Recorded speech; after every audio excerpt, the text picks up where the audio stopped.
Welcome, everybody, to this week's episode. We really appreciate you joining us. This podcast really shows us how we can all learn, live, and thrive off of each other.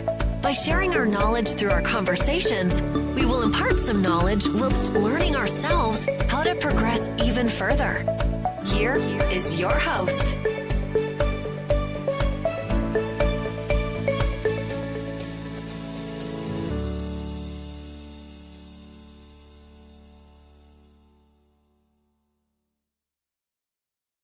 Good afternoon. My name is Avery. I'm your host for Beyond the Mic. I've got a special guest here with me this afternoon. This is voice actor Daniel Ross. He is joining us here today. Welcome, Daniel, to the show. Hello, everybody. Thank you for having me. Now, Daniel, I know you've been in a lot of different sorts of media. You've been a voice actor. You've been known for a lot of on-camera work. Now, if you could tell me just a little bit about yourself and really what got you into acting in the first place and how long have you been doing it?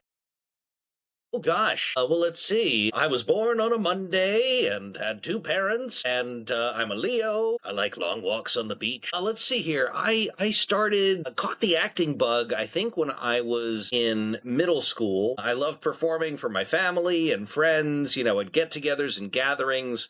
But it wasn't until, I started taking theater in high school that I really galvanized my love of theater and the performing arts, studying Shakespeare and making people laugh. I always thought that was a lot of fun, and eliciting strong emotions from people I thought was very, very cool. So I pursued that. Musical theater was my degree in college. Then I moved on to film and TV, then to independent film production, and then years later took a twist and went into voice acting. So it's been a very varied career, and one that I'm very grateful for, that I get to creatively express myself in that way and have it be my job. Funny enough, mind you, I was born in 2005. I grew up in the 2010s. For me, I've watched Mickey Mouse Clubhouse my entire life, and I had no idea until I found your page during COVID that you voiced Donald Duck up until I think right around the 2020s, I guess. So I voiced Donald starting in 2015 with Mickey and the Roadster Racers up through 2021 with my curtain call as Mickey and Minnie Wish Upon a Christmas. And that's what I won the Emmy for a couple of years ago. So it's been a crazy, wild, amazing journey. And Donald is certainly a huge part of that journey and my career. That I think I've seen Mickey Mouse and the Roadster Racers. I think I've seen it, but it's really cool to see that you've worked with Disney before. What really was your first role within either voice acting or on-camera work? Oh, gosh. Let's see. Well, it wasn't Donald. That came later. I would say for voiceover, my first big role was in Transformers the Game in 2007, voicing Starscream, leader of the Decepticons. That was a dream come true because, as you can tell, I'm a big Transformers fan. I've got a ridiculous collection that takes up too much space. And I think for on-camera, I started that very early. I did a lot of extra work, stand-in work in D.C. and Baltimore. In my early years, I worked on the show The Wire for a time, movies like Ladder 49, Something the Lord Made, things of that nature. And then, branched out into independent film. But I would say that my biggest roles of that stage of my career was probably from the Ninjas Versus movies. I played a foul-mouthed, gun-wielding ninja, magical ninja named Kyle, and we did a trilogy of those movies, which was just so much fun. And so I think that was probably the beginning of it, but a lot of extra work, a lot of little tiny things here and there sprinkled throughout, all, of course, building up my appetite to do more.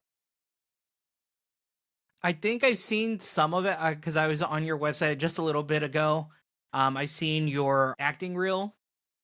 So it's kind of crazy to think about that you've done roles prior to voiceover, because were you just doing on-camera work before, or were you doing both at the same time? No, I was exclusively doing theater and on-camera work, and I really thought that was going to be the trajectory of my career until, this thing with voiceover kind of happened. I've always been doing silly voices. I've always been doing impressions and impersonations. It just never occurred to me that that would be the direction later in my life my career would take me. Because I often tell people I didn't like my voice. I would not book the Right. roles that I wanted to because I have kind of a quirky tonality and rhythm to the way that I speak. And so I wouldn't book the things that I wanted to. And then it was like the light bulb went off, and I met other voice actors, and I was highly encouraged to take a chance and jump on in.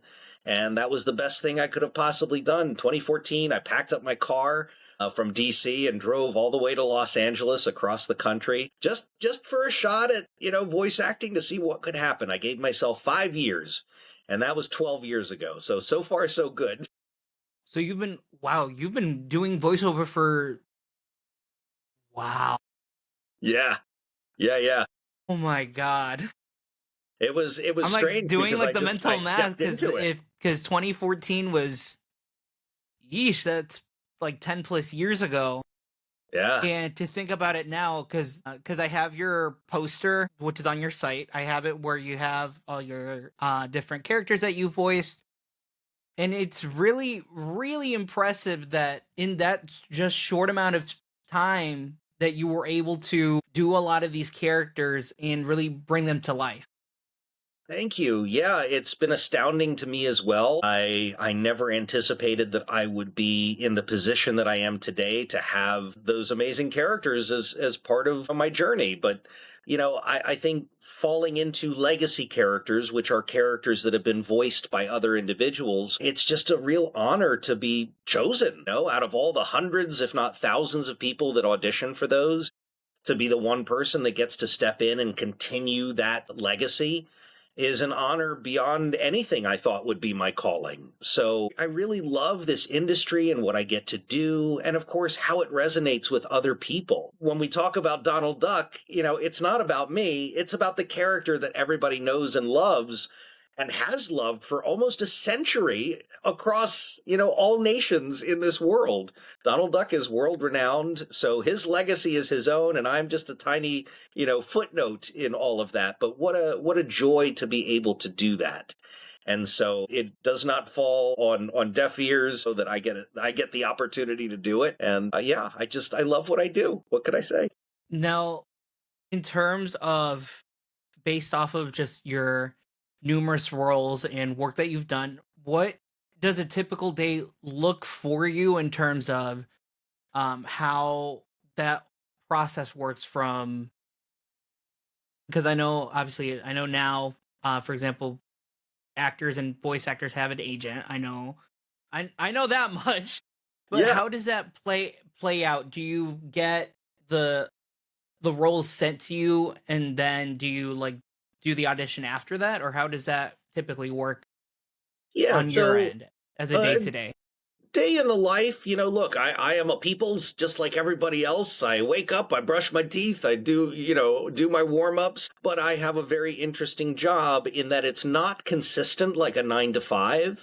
Some days I have 1 or 2 auditions. Some days I might have up to 20 auditions. Some days I might have multiple sessions in a day, or I'm meeting somebody to do lunch or to do coffee, and network. It's a very varied job, and every day is different. So I often luxuriate in the days when I don't have anything to do and I can just rest and relax and recharge. But as far as auditions go, I do have an agency. I'm repped by CESD, which is one of the biggest and best in the country. They represent me for this market, and they send me auditions, both in commercial, animation, video games, promo, across the board. And my job every day is to audition to the best of my ability and essentially to say, okay, I've booked this role and this is how I would do it if you cast me. And it's a joy to just have my day be varied. Some days I'm doing really serious characters in nature, and other times they're very aloof and silly.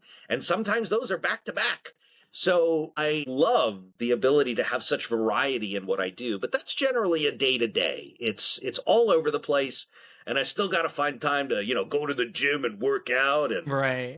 play with my bird buddy and have a social life. It's a juggle. Because and this is the way I see it, just because I went to Fan Expo last year. I had the privilege of meeting Philip Glasser and Don Bluth. Yes, I love Wonderful those guys. people. I love them to bits. And kind of like what I told Philip as well is that for me, obviously, I was nervous at the time of being able to interact with him and ask him a couple questions just out of the blue. And he even kind of like reassured me, like, "Hey, I'm just a normal guy. You don't have to be nervous around me." I'm like, I know, but and even for me, I've been behind the camera, behind microphones since I was like 9, just doing a lot of content creating. So I'm used to it. I'm used to this kind of thing.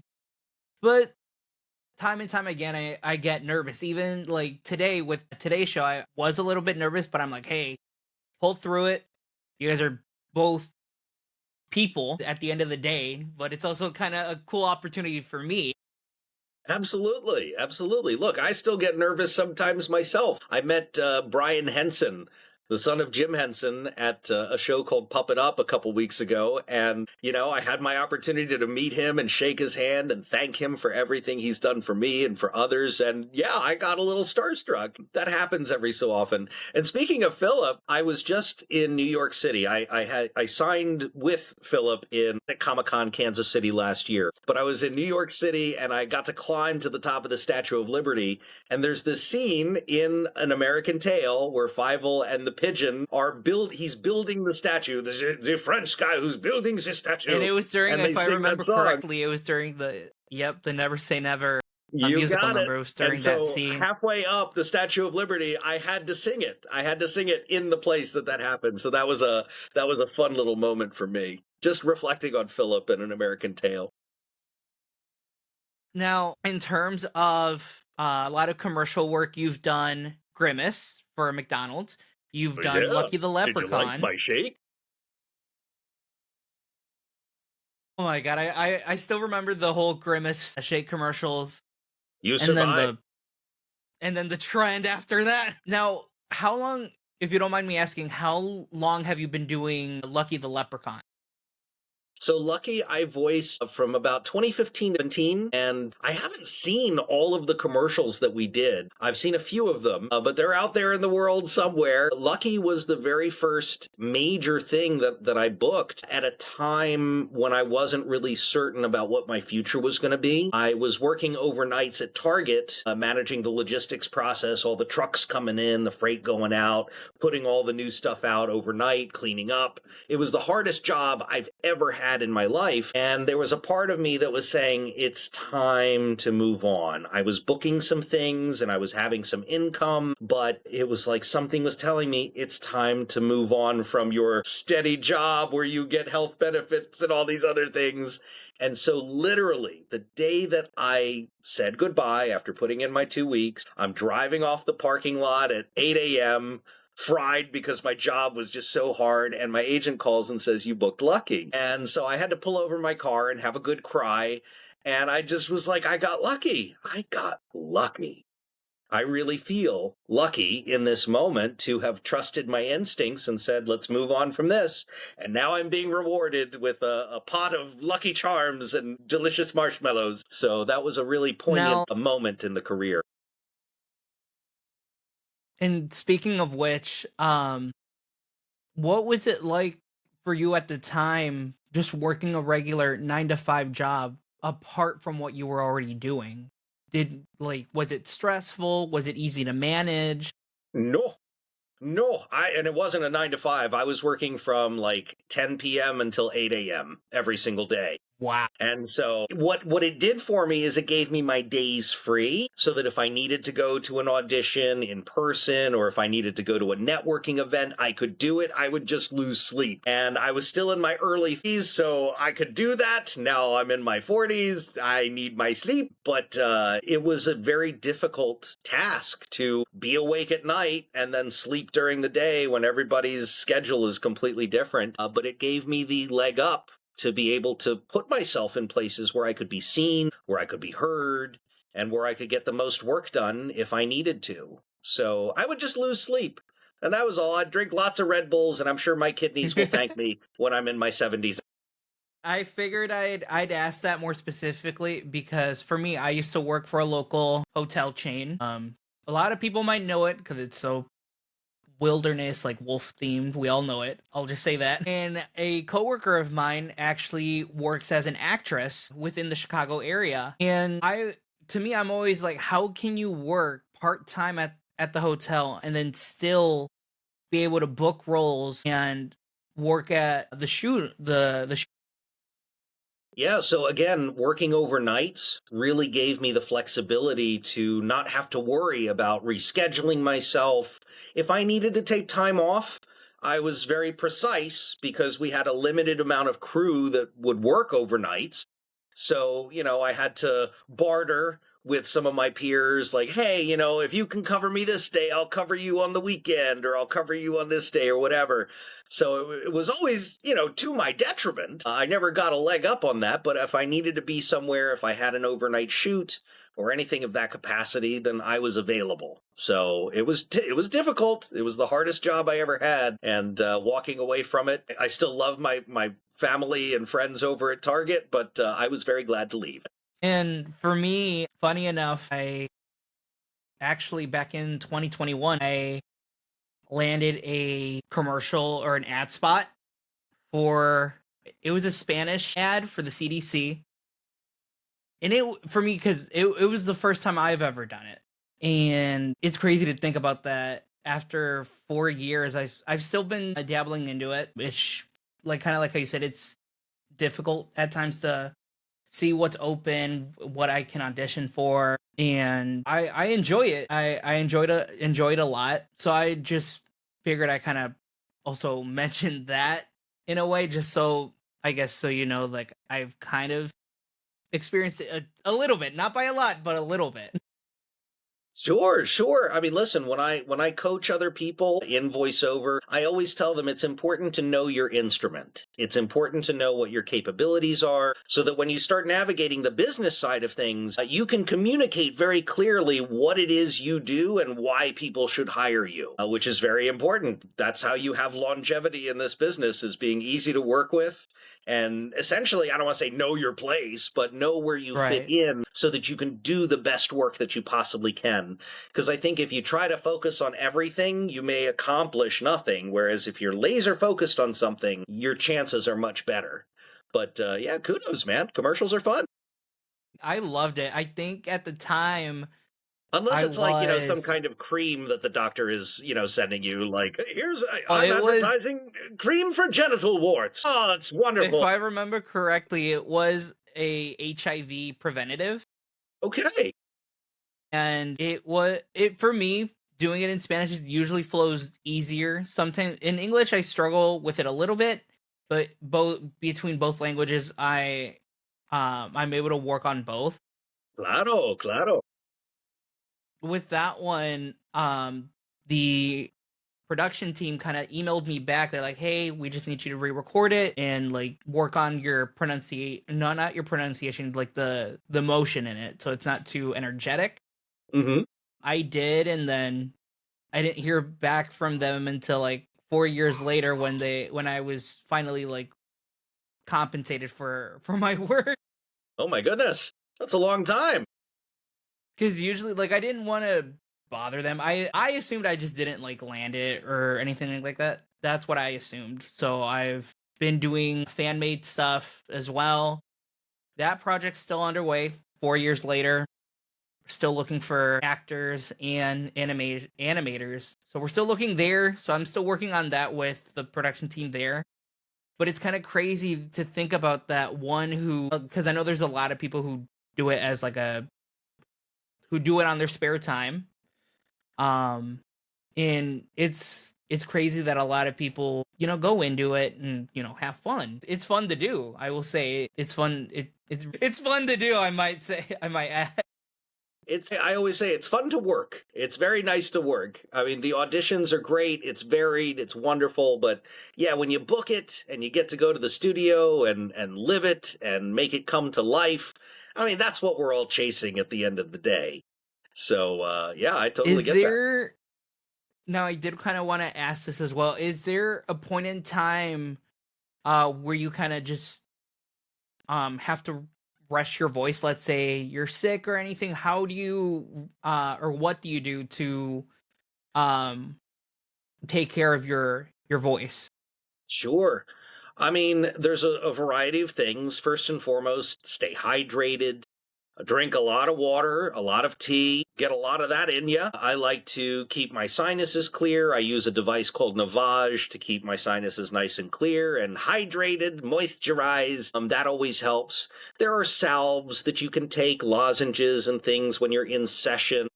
Entertainer's Secret, which is a spray. I think it's just a glycerin spray to keep everything nice and loosey-goosey. So those are some basic things, but, maintaining your health. And I go even a step further. I do ginger, lemon, turmeric shots in the morning, which help my stomach so I don't have acid reflux, which can destroy your vocal cords. So, there are things that you do, and just staying healthy, working out, exercising, getting some cardio, smiling a lot, de-stressing, meditating, all of that goes into facilitating a better and easier performance when you actually book it. But listen, there are days when you're doing efforts and you're screaming your head off and your voice just degrades because you're doing the work. And I've been in situations where you have to go from something like that to another session, if not the same day, then the next day. And do you have enough time to recuperate? Sometimes you have to finagle it a little bit to get it just right. But yeah, there have been instances where I didn't listen to myself and I've ended up with a throat infection because I pushed too hard, or I should have asked for a break, or I should have asked to maybe separate a session out. That's happened, but you live and you learn as you go. But yeah, the ideal is to stay as healthy as possible so that you can be ready for when the moment arrives. Now, obviously, I know as both content creators and voiceover and actors in general have opportunities to go to conventions. What was your first con that you went to, and what did you feel initially when you first went to a con for the first time? So I used to go to Transformers conventions as a fan, before voiceover was a thing, to meet other voice actors and to get the exclusive merch and, to interact with other folks and, just revel in the hobby. Those were always fun for me. The first time I stepped behind the table, I think was 2007, when the Transformers movie was released, the first Michael Bay movie, because I did the video games. And so I'll never forget, I was in Rhode Island, and I'm sitting next to David Kaye, Megatron, and Peter Cullen to my right, Optimus Prime, and I couldn't believe where I was. I couldn't believe that they were sitting next to me and that I was a peer, and they're talking to me like, we're going off into the green room and having lunch and we're just chit-chatting like it's a Tuesday. I couldn't get over that because I was such a fan. Were you shell-shocked at that moment? Oh, absolutely. Absolutely. It was all new and exciting to me. And I think, at the time, there was a little touch of ego there. Like, ooh, I get to sign autographs for people. I'm hot stuff. I'm hot stuff. But I later realized that it really has nothing to do with me. It's the characters that people are gravitating towards. And so I'm a vessel for the character that they already love. And if they so happen to appreciate my career or me or my background, then that's just an added bonus. But I love getting the opportunity to meet people where their fandom and nostalgia resides. That is such a special place, because that's where your inner child lives. And, when we meet in person, we get to enjoy that and really linger in that moment. I was just in Syracuse, New York at Syracuse Collectors Con and meeting fans and talking about stuff. And there were some Daniel Ross fans there, which just blew my mind. There was an individual named Zed who helped me. That was my volunteer for the weekend, who was a huge fan of Transformers the game and knew all the lore and history of it. And to them, that was their world. That was a whole thing. And, that was, my gosh, I want to say, almost 20 years ago. That was 19 years ago. Wow. That we recorded that. or I should say that it was released 2007. It's now almost 2026, so one more year. But, that was their thing when they grew up. They played that game over and over and over again. And to me, it's like it was just yesterday when we went through that process. So it's really wild. I love the opportunity to get out and meet other fans and just meet them where they are and have a good conversation. What was the most positive interaction that you've had or with a fan at one of the conventions? I couldn't whittle it down to a singular moment, but I will say something that is very special. Or I should say more of like a memorable, to rephrase it. No, I'm right there with you. I think, given that I had a very special relationship with my mother, who taught me how to do the Donald Duck voice when I was 3 years old. That was our love language. That was something we always did long before, me playing Donald was an actual thing. It was just for fun. It was just to make people laugh and to light up a room. And so that was our love language. And I hear from people very often that their dad would do the voice, their grandpa, their uncle, their friend. And sometimes when they share that story, that person is no longer with us. And so knowing full well what that feels like, I get to look at them and I get to look them in the eyes and say, I have a message for you from your dad, your grandpa, or whomever it is. I love you very much. And the instant connection that we have in that moment is just, it's incredible. It's incredible. And again, has very little to do with me. It's about the character that they love. But through that character, they know love, they know what it means to feel cared for, and so we can share in that moment. And I really love the ability to be able to do that. So I know it's not a singular thing, it happens very often, but anytime I get to share that with somebody and give them a big hug afterwards, man, is that healing for both of us. I've seen it. I've seen those kinds of interactions like on social media from various actors. I've seen just a lot of interactions online, and it amazes me that either a character's voice or how a character is portrayed on any kind of media really resonates with that person. May that be it reminded them of a family member, or it just reminded them of, I'm trying to think of one. Like, for example, I use An American Tale I'll use An American Tale as an example. I connect with Fievel in a way because, for example, my own mother, she is an immigrant. So based off of the story from the film itself, that's what makes me hold that film in my heart, along with the character, mainly just due to that personal experience from my mom. Absolutely. And like from when I met Philip, it just felt, I wouldn't say weird, it just felt like I'm meeting the person who voices this character who I relate to in a way. And it touches somebody emotionally. Yeah. That when they either they hug, like for example, they hug the actor or the individual, or they just cry. I would say it's something to be blessed with in a way. Absolutely. I mean, listen, when you watch a movie, you don't just watch a movie and then the movie disappears. It becomes a part of you. It becomes part of your lived experience. You spent a portion of your waking day absorbing that information and feeling those emotions and going on that journey. It's a fundamental part of being human, but it is a part of you. Fievel and American Tail, all those characters are a part of you. So you getting to connect with that part of yourself in human form is a very interesting experience. So yeah, I totally get that. And this is going to be a funny question for you. I don't know if you get this a lot, but is there any, let's say you're going to Ralph's or anything like that. Do you ever get recognized in public, just if you're out and about shopping or anything like that? I do. And I credit that to TikTok. because during the pandemic, I really, went crazy in terms of creating content. I mean, we were all stuck at home during the lockdown. Right. So I said, what am I going to do? And I went to TikTok and just said, all right, let me take the mask off. Let me show everybody who I am. And let's have some fun and let's have some levity at a time when levity was hard to have. So, yeah, sometimes I go out and people recognize me, or if I'm at, geeky events, sometimes I get recognized. Some people know me from my work these days as the characters. But yeah, it started kind of with TikTok, and it's always interesting as a voice actor to be recognized in public because you don't see any of this. All you hear is the voice. So I'm always honored when somebody makes that connection and wants to come over and say hi. And I always encourage people to, especially if I'm at like the Disney parks. I wear a very outspoken Donald shirt that you can't miss. And so I always tell people, if you want to come up and say hi, please don't be shy.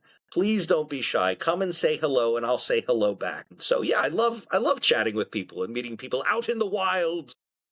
Having, at least because I can remember that Rob Paulson kind of has said this as well, where he, like, for example, all you hear is the voice of that character. Or he's always said that I'm just the face behind it. Yes. Obviously, you don't see that individual's face. You obviously won't know until, like, for example, you see the credits or you actually get to meet them in person. Yeah. And it's always funny, too, because sometimes the face doesn't match the voice at all. And you're like, wait, what? Right. He doesn't look like a duck. He doesn't look like a cantankerous duck. That doesn't work, but that's how it works. And Rob Paulson has one of the greatest things ever. He leads with an attitude of gratitude. And I really appreciate that and try to live that every single day. I've always enjoyed, because I've looked up to so many different voice actors who currently work in the industry, and for a time, because this was back when Wizard World was still a thing, because now it's Fan Expo. Yeah. When that year in 2021, I was able to actually meet Rob Paulson via Zoom, and it was so surreal. And I think maybe a few weeks prior, he ended up following me on Twitter all of a sudden. Yeah. But a lot of things that he's kind of said to me, it always sticks with me all the time. Like when he's given me tips on like for voiceover agents and things like that, because I've asked him personally about it. It helps. It's helped a lot. Oh, he is just one of the most genuine individuals I've ever met. Again, exemplary of why I wanted to become a voice actor, because of people like him. I just resonated with that, and I love individuals, but he's like that all the time. And he gives you his time of day. He's genuine. He's lovely. He's hysterical. Rob Paulson is one of my top tier humans. And my first time meeting him was just as spectacular. So I totally get that. Now, in terms of your work, because I'm currently still on your website, have you done any audiobooks before? No, that's one of those areas of VO that I just have not ventured into. I really wanted to permeate the animation video game space, and that's really where the bulk of my work comes from these days.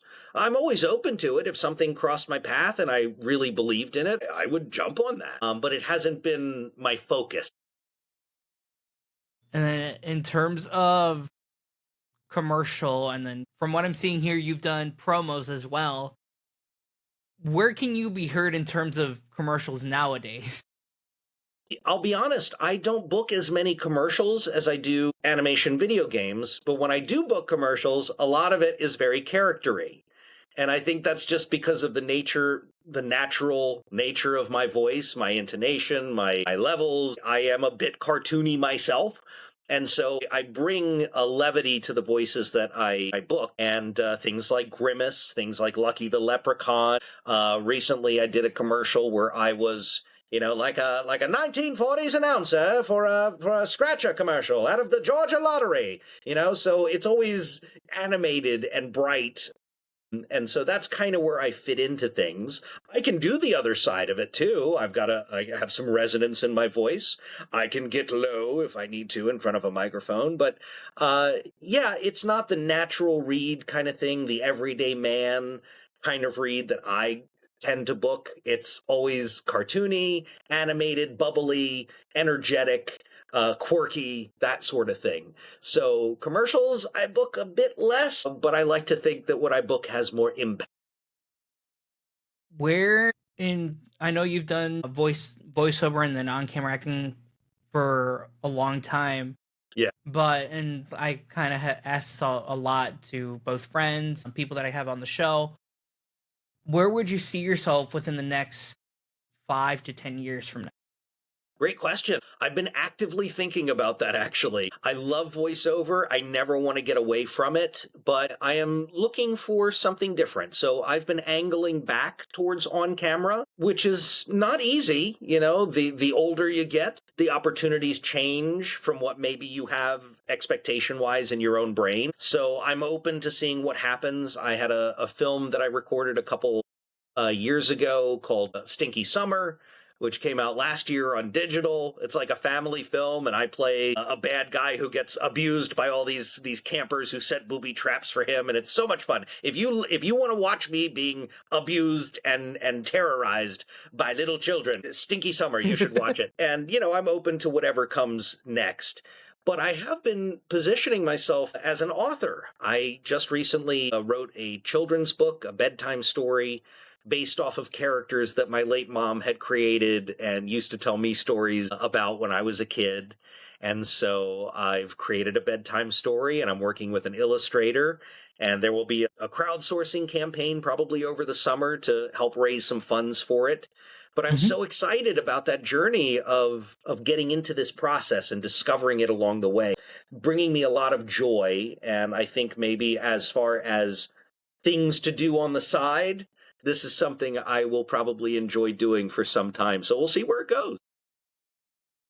And then, let me see, I think, because right now it is. And then, of course, 44. dusting my Transformers collection, which will take 5 to 10 years. Now, let's say on camera and voiceover didn't pan out, right? Let's say that as an example. Where would you see yourself in this time frame? Would you be working retail? Would you be working just any other like oddball jobs in that case? Listen, I will do whatever it takes to survive. But I would say at this juncture in my life, I don't know how I could go back to that. I've been in a creative headspace for a long time. If I, traveled the country teaching voiceover, I would love to do that. I've done that many times. I've led many workshops. I've traveled internationally to places like Switzerland and taught. I think that would be a lot of fun and rewarding to just kind of pass the torch or throw down the ladder to some up-and-comers and say, hey, there's no gatekeeping here. Let's do this together. I love giving my energy in that way to others. So I would probably teach. I would definitely lean into authorship and writing, but I don't know what else I would do. I don't know. There's always film production, which I enjoy. But as you know, things are changing. The entertainment industry is changing. So maybe I go into vertical. I don't know. Vastly changing. But whatever the future holds, I'm excited for it. I just think this current path that I'm on is bringing me joy. And that is something that you have to find in life. You have to seek it out. You have to create space for joy to enter your life. And that's easier said than done. Would you, this is kind of another question I wanted to ask you. Start an OnlyFans account? No. No. I personally hate that platform exists. But what would you tell your younger self? If you could speak to your younger self, what would you say?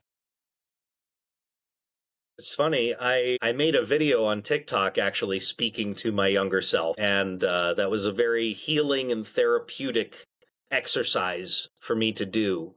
I think if I was to tell my younger self anything, it would just be to keep going.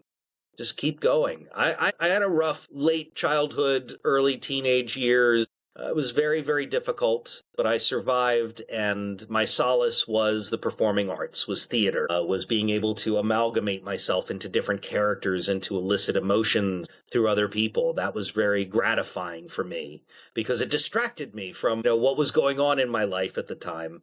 And so, yeah, my message to my younger self is keep going because the world gets better, you get smarter, and beautiful things can happen.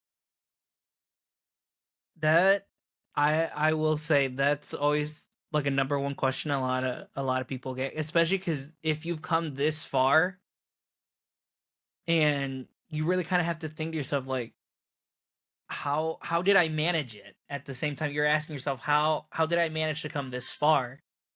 Even like for me, I've been doing I've been doing content creation and podcasting since content creation I've been doing since I was 9.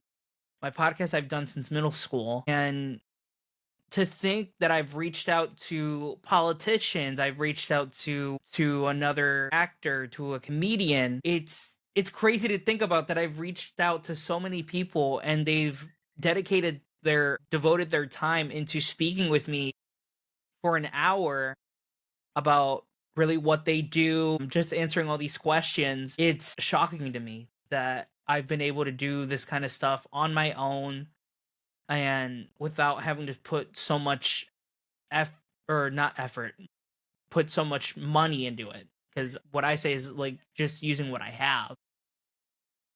Anything that is humanly possible is possible for you. And so the only thing you can do is reach out and ask, which is 90% more than other people do sometimes.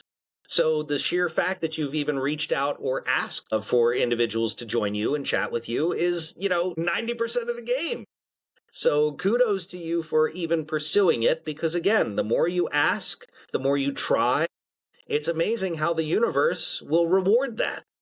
So yeah, when I say I keep do want to going, briefly apologize because my mom ended up coming into my room to just be like, "Hey, supper's ready." I'm like, "I'm in, but I'm recording." don't you know I'm talking to one of the Donald Duck? No, okay. Now that you actually bring that up, What's for supper? It better not be duck.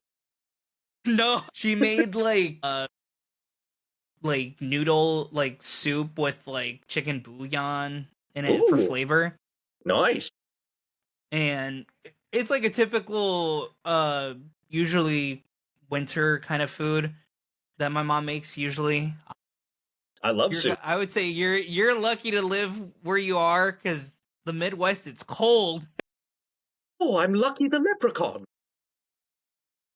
Actually, I Now, love the Midwest and I love the cold. I am a veritable polar bear. And so here in Los Angeles, like the past 2 weeks, it's been over 100 degrees. And then I got to New York really, City and it was in like the 30s. And I'm like, oh, I love it so much. Give me more. I was luxuriating in it. I love because the cold. remind me again, you grew up in the Midwest, correct? I grew up in Maryland on the East Coast. On the East Yeah. Coast, because I'm guessing they get snow and it's chilly over there as well, correct? All kinds of weather at every point of the day. So in the morning, it might be snowing. At night, we might be having a thunderstorm or it's like summertime. What's that like having to like, especially now that you're living in LA? What's that like having to adjust to those difference in temperatures compared to what you're having in California compared to when you go to the Midwest?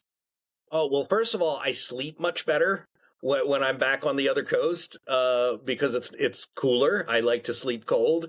So if it's hot, I don't sleep as well. But it's very consistent out here. It's usually hot and sunny or very nice and sunny, like in the 70s or early, low 80s or whatever. So it's consistent, but I like some variety. I like a little bit of this and a little bit of that. And so when it's wintertime and it's sunny outside and 70 degrees, I'm like, where is my snow? Where is it? I need it. So I have to take a trip out to just get a little bit of that in me because it's part of who I am. I grew up with it and I miss it. My last question, just because I know we only have a couple minutes, Yeah. my last question to you would be this is mainly pertaining to one of the roles that you've done. What was the process like when auditioning for Grimace? Ooh. So Grimace was a lot of fun. I got an audition through CESD. They were looking for classic Grimace, which I remembered from my childhood. The McDonald's mascots were in full effect when I was growing up in the 80s. And, they've existed since, the 60s. And so Grimace started out as the evil Grimace, and he had 6 arms, and he stole With the milkshakes and drinks. milkshakes. That's right. And then he got a rebrand and they chopped off some of the arms. So then he was more friendly and accessible. And it was the same voice as Barney Rubble from the Flintstones. Hey, Fred, it's me. Exactly the same voice. Hey, Ron. I am in shock. And so that was something that I always did impressions of. And when the audition crossed my path and they were asking for classic Grimace, I knew exactly what they were looking for and I was able to lock in. And so, I booked the job, we recorded, and they were looking for something a little bit different, a little deeper, a little more disconnected from what came before, which is their prerogative. It was for a commercial that aired during the Super Bowl where they're all going, "Can I get a," and they're standing in front of the McDonald's menu going, and then Grimace is there going, and you see some thought bubbles of sandwiches pop up and saying, "Pick me, no, pick me." And so I was so excited. I'm like, oh my gosh, Grimace, one of my favorite, fast food mascots. I got the pop figure. I told all my friends and family, go watch the Super Bowl and you're going to hear me at the Super Bowl. It's my first time. And the commercial airs and it's not me. It's not my voice. Aww. It's not my voice going, the sandwiches were still me, but I'm like, that's not my voice. And I go online and all over the news, Ryan Reynolds voices Grimace for McDonald's. And I went, why did this happen? But McDonald's was kind enough to reach out again later for Grimace's birthday, which Grimace had For much the more Grimace shake, dialogue if I for. remember. And so that happened.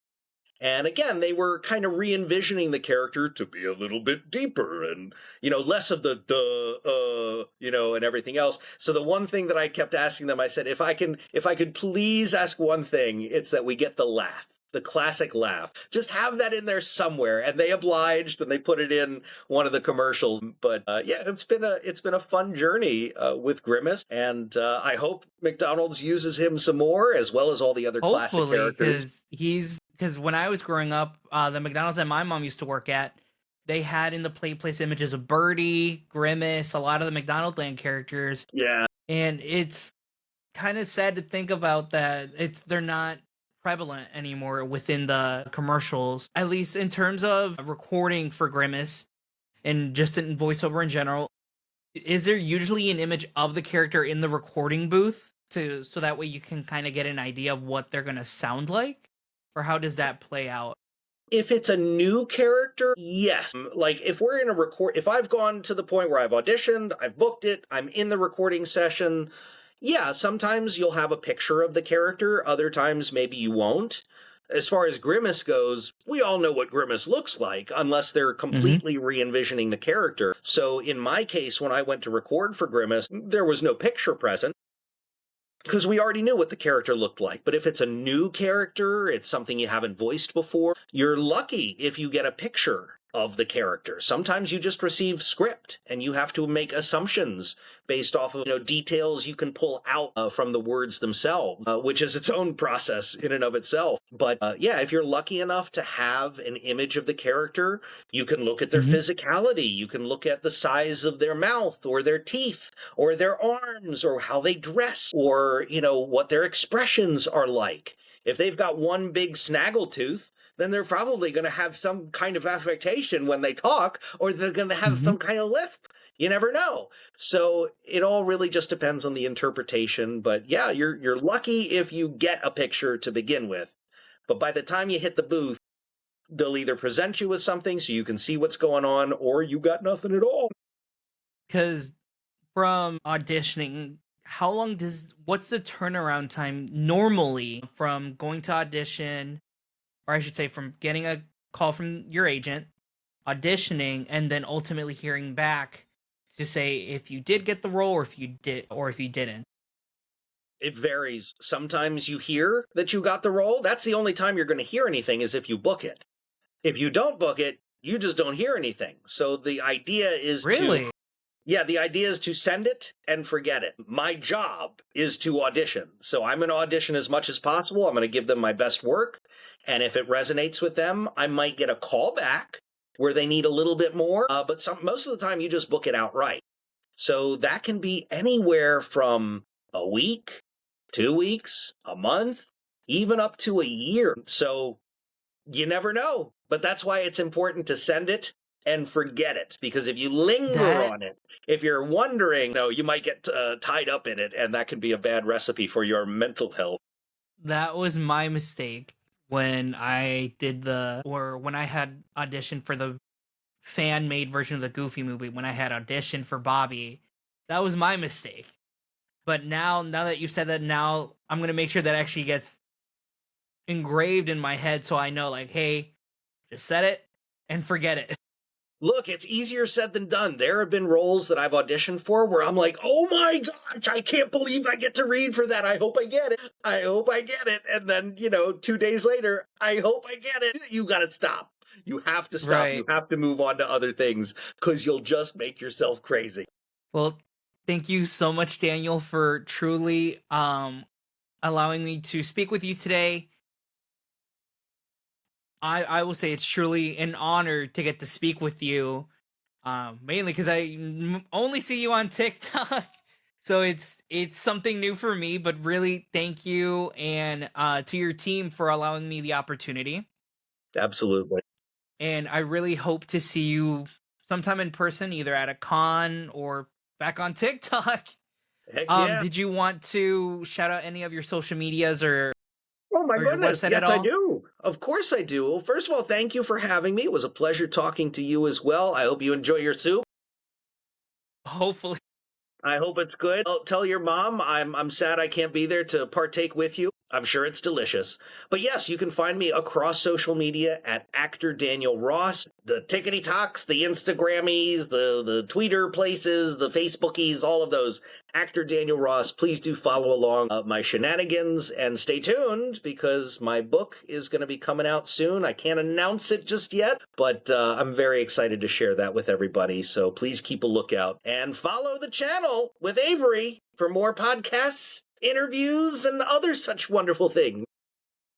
Thank you, Daniel, so much for being here once again. If you would like to follow Daniel Ross on Instagram, that is actor Daniel Ross. I'm assuming same handle for all social medias. If you would like to see any of his work as well, you can go to actordanielross.com. That's actordanielross.com. And if you want to hear more and follow Beyond the Mic, you can give us a follow at LJ Entertainment Media or look up Beyond the Mic with Avery on YouTube. Thank you so much for tuning in. But now Daniel and I got to tune out.